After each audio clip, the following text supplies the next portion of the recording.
오늘 우리에게 주시는 하나님의 말씀은 창세기 3장 1절에서 6절까지 말씀입니다. 창세기 3장 1절에서 6절까지 말씀 제가 봉독합니다. 그런데 뱀은 여호와 하나님이 지으신 들짐승 중에 가장 간교하니라. 뱀이 여자에게 물어 이르되 하나님이 참으로 너희에게 동산 모든 나무의 열매를 먹지 말라 하시더냐. 여자가 뱀에게 말하되 동산 나무의 열매를 우리가 먹을 수 있으나 동산 중앙에 있는 나무의 열매는 하나님의 말씀에 너희는 먹지도 말고 만지도 말라. 너희가 죽을까 하노라 하셨느니라. 뱀이 여자에게 이르되 너희가 결코 죽지 아니하리라. 너희가 그것을 먹는 날에는 너희 눈이 밝아져 하나님과 같이 되어 선악을 알 줄 하나님이 아심이니라. 여자가 그 나무를 본즉 먹음직도 하고 보암직도 하고 지혜롭게 할 만큼 탐스럽기도 한 나무인지라. 여자가 그 열매를 따먹고 자기와 함께 있는 남편에게도 주매 그도 먹은지라. 아멘. 오늘 하루도 하나님의 은혜가 여러분과 함께하기를 주의 이름으로 축원합니다. 여러분은 혹시 숙면을 취해야 할 시간임에도 불구하고 밤을 지새운 적이 있습니까? 몸에 필요한 칼로리 이상으로 먹고 마신 적이 있습니까? 운동해야 하는 줄 알면서도 운동을 게을리 했던 적이 있습니까? 해야 할 옳은 일이 무엇인지 알면서도 하지 않은 적은 있습니까? 잘못인 줄 알면서도 유혹에 빠진 적은 없습니까? 이기적이지 말아야지 하면서도 이기적인 적이 있습니까? 만약 여러분이 이 질문들 중에 하나라도 예라고 대답했다면 여러분은 사람입니다. 또한 회복이 필요한 사람입니다. 성경은 이런 우리의 성향을 죄성이라고 말씀합니다. 살면서 참 이상하다고 느끼는 것은 나에게 유익한 것은 하지 않고 유익하지 않은 것들은 얼마나 즐기는지 모릅니다. 그것이 파괴적인 줄 알면서도 기필코 해야 직성이 풀립니다. 상처를 받았다면 낫게 하는 일이 중요하지요. 그런데 잘못된 방식으로 반응하여 오히려 상처를 악화시키지요. 성경은 어떤 길은 사람의 보기에는 바르나 필경은 사망의 길이라고 말씀해요. 그게 사망의 길인 줄 알면서도 굳이 그 길로 가는 존재, 그것이 사람이고요. 그렇기 때문에 그런 사람에게는 회복의 은혜가 필요하다 하는 것이죠. 자, 왜 그럼 사람은 끊임없이 그렇게 될까요? 성경은 사단은 손이 없어도 우리 인생을 좌지우지할 수 있다고 말합니다. 이유는요, 그가 우리의 마음을 움직이는 능력을 가졌기 때문이에요. 오늘 본문 1절에 보니까 그런데 뱀은 여호와 하나님이 지으신 들짐승 중에 가장 간교하니라. 뱀이 여자에게 물어 이르되 하나님이 참으로 너희에게 동산나무의 모든 열매를 먹지 말라 하시더냐. 사단은 우리의 약점을 정말 잘 알고 있어요.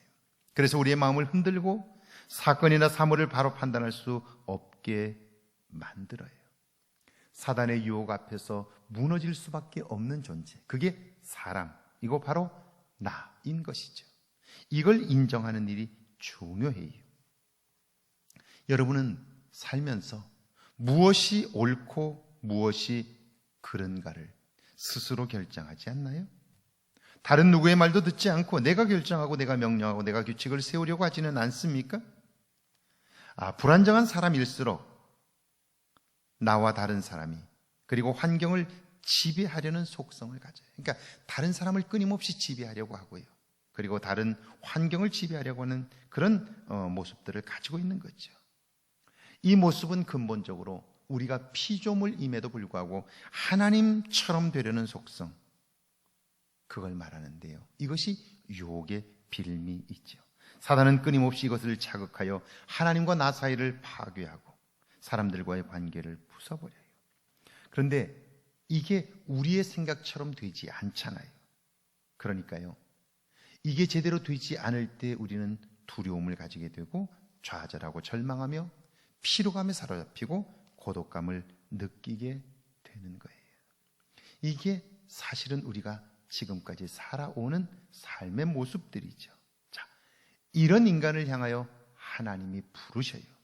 아담아, 내가 어디 있느냐? 이때 아담이라는 말은요, 에덴 동산에 살았던 최초의 사람 아담이기도 하지만 아담이라는 말은 사람이라는 뜻이에요. 그러니까 아담아 어디 있느냐 이 말은 사람아 어디 있느냐, 구체적으로 말하면 나 자신을 향한 하나님의 부름이 있는 거죠.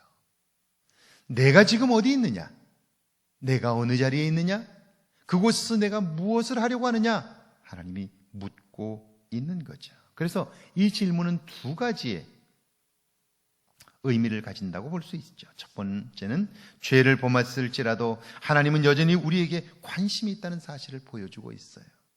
하나님은 우리를 알고 계셔요. 유혹 앞에 무너져 죄 가운데 빠질 수밖에 없는 존재가 나라고 하는 사실을 하나님은 알고 계시고요. 그럼에도 불구하고 하나님은 그런 나에게 관심이 있다는 거죠. 두 번째는 하나님의 개입이 곧 우리의 소망이라는 사실이에요. 아담아 내가 어디 있느냐 부르시는 하나님은 그냥 부르시는 것이 아니라 그 자리에 있는 우리를 건져주시려고, 이끌어내시려고 우리를 부르신다 하는 거죠.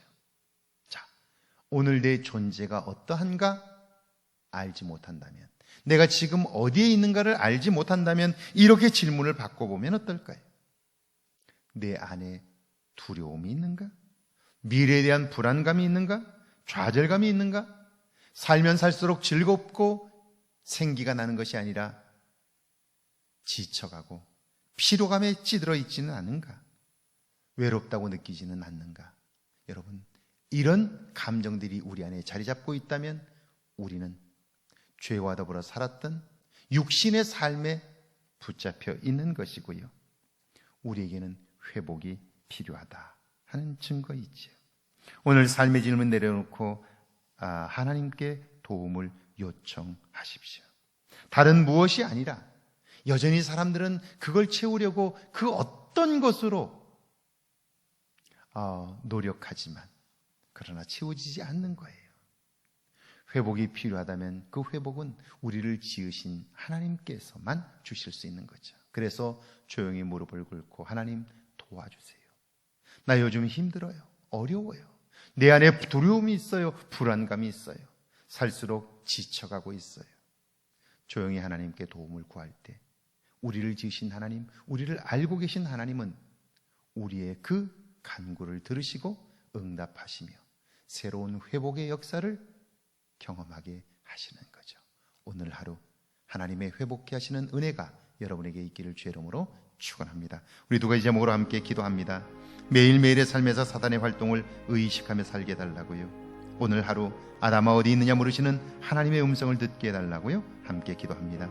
하나님, 이 땅을 사는 동안 우리가 사단의 속삭임에 귀 기울여 하나님 죄와 더불어 살아가는 우리의 모습들을 발견합니다.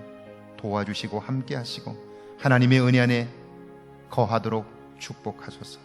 아담아 어디 있느냐 물으시는 주님의 음성을 들을 수 있게 하시고 주님 이제 회복의 때를 경험하게 하옵소서.